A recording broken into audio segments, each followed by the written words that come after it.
নমস্কার, গুরু কৃপাহি কেবলাম। আজকে একটা নতুন চ্যাপ্টার নিয়ে আপনাদের শেখাবো, নিউমোলজি। আমি এই প্রথম আপনাদের নিউমোলজি নিয়ে আমি বলতে শুরু করছি। এর আগে অনেক কিছু আপনাদের পামিস্টের ব্যাপারে এবং ক্ষেত্র অনুযায়ী রেগুলারই আপনাদের বলি। আজকে আপনাদের নিউমোলজি নিয়ে একটু আলোচনা করছি, অর্থাৎ সংখ্যাতত্ত্ব নিয়ে আলোচনা করছি। এই সংখ্যাতত্ত্ব নিয়ে কিভাবে কি হয় সেই নিয়ে রেগুলারই একটু একটু করে সংখ্যাতত্ত্ব নিয়ে আলোচনা করব। কোনো জ্যোতিষ ভাইদের কাছে যেতে হবে না, নিজেরাই নিজেদের বিচার নিজেরাই করতে পারবেন। সংখ্যাতত্ত্বের আবিষ্কার কোথায় হয়েছে? ভারতবর্ষে। প্রথমে একটু সংখ্যাতত্ত্বের সূচনা নিয়ে একটু আগে বলি, তাহলে আপনাদের বুঝতে সুবিধা হবে। সংখ্যাতত্ত্বের আবিষ্কার কোথায় হয়েছে? ভারতবর্ষে। হাজার হাজার বছর আগে ভারতবাসীরা এই সংখ্যাতত্ত্বের সাহায্যে মানুষের ভূত, ভবিষ্যৎ ও অতীত বলতে পারত এবং এখনো পারে। পরে এই শাস্ত্রটি বিভিন্নভাবে মেসোপটেমিয়া, মিশর হয়ে গ্রিস দেশে যায়। ভারতবর্ষের আবিষ্কৃত সংখ্যাতত্ত্ব বৈজ্ঞানিক ভিত্তিতে সৃষ্টি হয়েছে এবং তার মধ্যে নিহিত আছে ভারতবর্ষের সব আধ্যাত্মিক কথা, যাগযজ্ঞের গুপ্ত মন্ত্র এবং সমৃদ্ধশালী হওয়ার পথ নির্দেশ হয়। যেমন শূন্যকে আমরা কিছু ধরি না, এই শূন্য, তারপরে 1 2 3 4 5 6 7 8 9, এই দিয়ে ভারত যাবতীয় সংখ্যা লেখার পথ দেখায়। ভারতীয় যাবতীয় সংখ্যা দেখার পথ দেখায়, সংখ্যা লেখার পথ দেখায় এবং জানা এই 9টি সংখ্যার ভেতরে যে শক্তি নিহিত আছে। কি বলে? আগে যে আবিষ্কার হয়েছিল সেই আবিষ্কারের মাধ্যমে আমরা কি জানতে পারি? ভারত যাবতীয় সংখ্যা লেখার পথ দেখায় এবং জানায় এই 9টি সংখ্যা যাবতীয় সংখ্যা লেখার পথ দেখায় এবং জানায় এই 9টি সংখ্যার ভেতরে যে শক্তি নিহিত আছে তার দ্বারা মানুষ চালিত হয়। শূন্য মানে জিরো হলো সব শক্তির আধার। শূন্য মানে জিরো, সব শক্তির আধার। সংখ্যা নিয়ে বাংলাদেশে অতি প্রাচীন একটি প্রবাদ বা ছড়া আছে, আমরা ছোটবেলাও পড়েছি। 1 চন্দ্র, 2 পক্ষ, 3 নেত্র, 4 বেদ, 5 পঞ্চবান, 6 ঋতু, 7 সমুদ্র, 8 অষ্টবসু, 9 নবগ্রহ, 10 দিক। এই ছড়াটির মধ্যে 9টি গ্রহের বিশেষ সন্ধান পাই। এই ছড়াটির মধ্যে 9টি গ্রহের বিশেষ সন্ধান পাই। চন্দ্রকে বাদ দিয়ে 1 চন্দ্র, চন্দ্রকে বাদ দিয়ে 1 চন্দ্র দেখা যায় 2 পক্ষ। 2 পক্ষ অর্থাৎ দুটো আমাদের পক্ষ, কি? কৃষ্ণপক্ষ এবং শুক্লপক্ষ। এই পক্ষদ্বয় চন্দ্রেরই কিয়া। এই পক্ষদ্বয় কার কিয়া? চন্দ্রদ্বয়েরই কিয়া। মানুষের ভাগ্যের ওপর এই পক্ষকাল অনেক প্রভাব বিস্তার করে। মানুষের ভাগ্যের উপর এই পক্ষকাল অনেক প্রভাব বিস্তার করে। জন্মকালীন অনেক সময় কে কৃষ্ণপক্ষে জন্মায়, কে শুক্লপক্ষে জন্মায়, কে একাদশী জন্মায়, কে অমাবস্যায় জন্মায়, এগুলো আমরা বলি তো। অর্থাৎ কৃষ্ণপক্ষ ও শুক্লপক্ষে এই পক্ষদ্বয় চন্দ্রেরই কিয়া। মানুষের ভাগ্যের উপর এই পক্ষকাল অনেক প্রভাব বিস্তার করে। তাই চন্দ্রকে 2 সংখ্যার দ্বারা ইন্ডিকেট করা হয়। তাই চন্দ্রকে কেন 2 সংখ্যা? দুটো পক্ষ, কৃষ্ণপক্ষ আর শুক্লপক্ষ। তাই চন্দ্রকে আমরা 2টি সংখ্যার দ্বারা ইন্ডিকেট করে থাকি। 3 নেত্র অর্থাৎ মহাদেবের 3টি নয়ন, তিনে নেত্র মানে মহাদেবের তিনটি নয়ন। তিনি দেবাদিদেব এবং তিনি মহাশক্তির সঙ্গে একাঙ্ক হয়ে আছেন। তার ত্রিশূলে আছে তিনটি ফলা, কি তাই তো? স্বর্গ, মর্ত্য আর পাতাল। কি তার ত্রিশূলে তিনটি ফলা থাকে।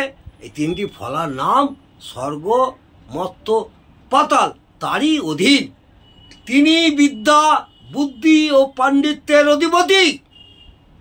তাই বৃহস্পতিকে 3 সংখ্যার দ্বারা ইন্ডিকেট করা হয়।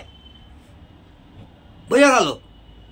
তিনি বিদ্যা, বুদ্ধি ও পাণ্ডিত্যের অধিপতি, তাই বৃহস্পতিকে 3 সংখ্যার দ্বারা ইন্ডিকেট করা হয়।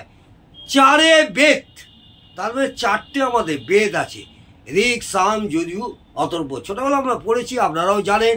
সব শাস্ত্রের মূল ভিত্তি হলো বেদ।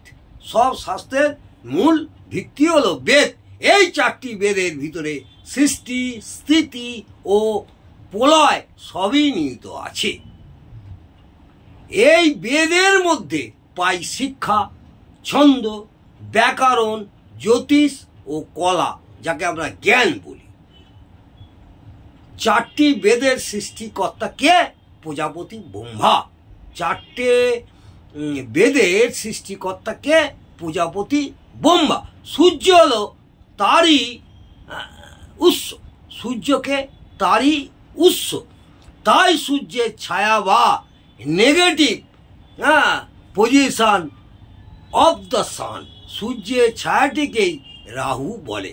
সূর্যের ছায়াটিকেই রাহু বলে। Negative position of the sun, সূর্যের ছায়াটিকেই রাহু বলে। রাহুকে 4 সংখ্যার দ্বারা ইন্ডিকেট করা হয়।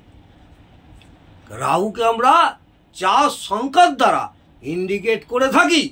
5 পঞ্চবান, মদন দেবের এই পঞ্চবান নিয়ে, মদন দেবের এই পঞ্চবান নিয়ে বিচরণ করেন প্রেমের দেবতা, এবং হৃদয়ের দেবতা হলেন মদন দেব। প্রেমের দেবতা এবং হৃদয়ের দেবতা হলেন মদন দেব। এই মদন দেবই হচ্ছে পঞ্চবান। কি জ্যোতিষশাস্ত্রে বুধ হলো তাই, জ্যোতিষশাস্ত্রে বুধ হলো তাই। এই জন্যে বুধকে 5 সংখ্যার দ্বারা ইন্ডিকেট করা হয়েছে। আজকে আমরা সংখ্যাতত্ত্বে বুধকে 5 সংখ্যার দ্বারা ইন্ডিকেট করে থাকি। বুধ তাহলে কি করে? 5 পঞ্চবান মদন দেব, এই পঞ্চবান নিয়ে বিচরণ করেন প্রেমের দেবতা এবং হৃদয়ের দেবতা হলেন কে? মদন দেব। বোঝা গেল? জ্যোতিষশাস্ত্রে বুধই হলো তাই, এই জন্যে বুধকে 5 সংখ্যার দ্বারা ইন্ডিকেট করা হয়েছে। তাহলে 6 ঋতু, 6 ঋতু মানে ঋতুই আমাদের কামনা, বাসনা, স্পৃহা প্রভৃতির আধার, শুক্রের অধিকত্ব। তাই শুক্রকে 6 সংখ্যার দ্বারা ইন্ডিকেট করা হয়েছে। তাই শুক্রকে 6 সংখ্যা দ্বারা ইন্ডিকেট করা হয়েছে। 7 সমুদ্র, রহস্যবৃতি, অতল, সপ্ত সমুদ্রের লীলাভূমি, চন্দ্র। সপ্ত সমুদ্রে এই চন্দ্রের ছাই হলো কেতু। সপ্ত সমুদ্রের লীলাভূমি চন্দ্র, আর সপ্ত সমুদ্রের এই চন্দ্রের ছাই হলো কেতু, যা অনন্ত রহস্যময়, যা অনন্ত রহস্যময়। বোঝা গেল? এই কেতুকে 7 সংখ্যার দ্বারা ইন্ডিকেট করা হয়। এই কেতুকে আমরা নিউমোলজিতে 7 সংখ্যার দ্বারা ইন্ডিকেট করে থাকি। 8 অষ্টবসু, একজন তো পড়েছি। 8 অষ্টবন্ধু, এনারা হলেন কে? অষ্ট ঋষি। সনিত্য ঋষি, ধ্রুব ঋষি, সোম ঋষি, অনল ঋষি, অনিল ঋষি, ক্ষীর ঋষি, প্রসূত ঋষি ও প্রভাস ঋষি।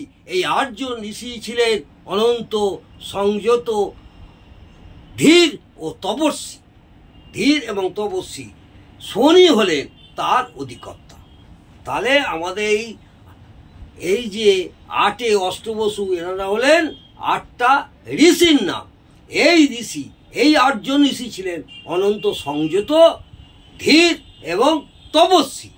শনি হলেন তার অধিকর্তা, শনি হলেন তার অধিকর্তা। তাই 8 সংখ্যার দ্বারা শনি গৌরাজকে ইন্ডিকেট করা হয়। 9 নবগ্রহ, 9টি গ্রহই হলো জীব জগতের চালক। 9টা গ্রহ হলো জীব জগতের চালক। 9টি গ্রহের সেনাপতি কে? মঙ্গল। এই 9টা গ্রহকে চালায়, সেনাপতি হচ্ছে তার সেনাপতি হলো কে?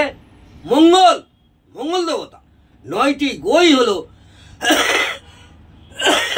জীব জগতের চালক ও শক্তি। এই মঙ্গল সেনাপতি হওয়ার দরুন তিনি অগ্রসর না হয়ে সব স্থির। তাই মঙ্গলকে 9 সংখ্যার দ্বারা ইন্ডিকেট করা হয়েছে। তাই মঙ্গলকে 9 সংখ্যার দ্বারা ইন্ডিকেট করা হয়েছে। 10 দিক, বিশ্বের 10 দিক আলোকিত করেন কে? সূর্যদেব। বোঝা গেল? 10 দিক, বিশ্বের 10টা দিককে আলোকিত করেন কে? আমাদের সূর্যদেব। তিনি হলেন বিশ্ব নায়ক, তিনি হলেন বিশ্বের নায়ক। তাই সূর্যকে 1 সংখ্যার দ্বারা ইন্ডিকেট করা হয়েছে, অর্থাৎ 10 = 1 প্লাস 0 = 1। আমরা শূন্যকে এখানে ধরবো না, সেই জন্যে 10 সংখ্যার দ্বারা ইন্ডিকেট করা হয়, অর্থাৎ তাই সূর্যকে 1। এই 10 সংখ্যা, 10 দিকের 10 সংখ্যাকে আমরা কি করব? একে আমরা 1 সংখ্যা ইন্ডিকেট করব। এই 1 সংখ্যা হলো প্রথম 1 নম্বর হলো সূর্যদেব, অর্থাৎ 10 = 1 প্লাস 0 কি হলো? 1। বুঝতে পারলাম? আজকে সংখ্যা তত্ত্বের সূচনা কিভাবে হলো সেই নিয়ে আপনাদের আলোচনা করলাম। তাহলে আপনাদের সংখ্যা তত্ত্ব নিয়ে বুঝতে সুবিধা হবে। আগামী দিনে সংখ্যা তত্ত্ব থেকে কি কি জানা যায় এই নিয়ে বিস্তারিত আলোচনা করব। তার মধ্যেখানেও আপনাদের পামিষ্টি নিয়েও আলোচনা করব, ক্ষেত্র নিয়েও আলোচনা করব এবং সংখ্যা তত্ত্ব নিয়ে আলোচনা করব। যেসব জ্যোতিষ ভাইরা জ্যোতিষ শিখছেন বা জ্যোতিষ নিয়ে চর্চা করছেন বা যারা জ্যোতিষ নিয়ে ভালোবাসেন, আশা করব ওনাদের অনেকটাই উপকারে লাগবে। এবং যদি ভালো লাগে, আমার এই ভিডিওগুলো যদি আপনাদের ভালো লাগে, অবশ্যই কমেন্টে জানাবেন, তাহলে আমি একটু আনন্দিত পাব। আজকে এই পর্যন্ত। নমস্কার, জয় মা তারা। ভালো থাকুন, সুস্থ থাকুন, আনন্দে থাকুন। সব সময় মনের মধ্যে একটা পজিটিভ চিন্তা ভাবনা রাখবেন, তাহলে আশা করব আপনারা অনেকটাই ভালো থাকবেন। জয় জয় তারা।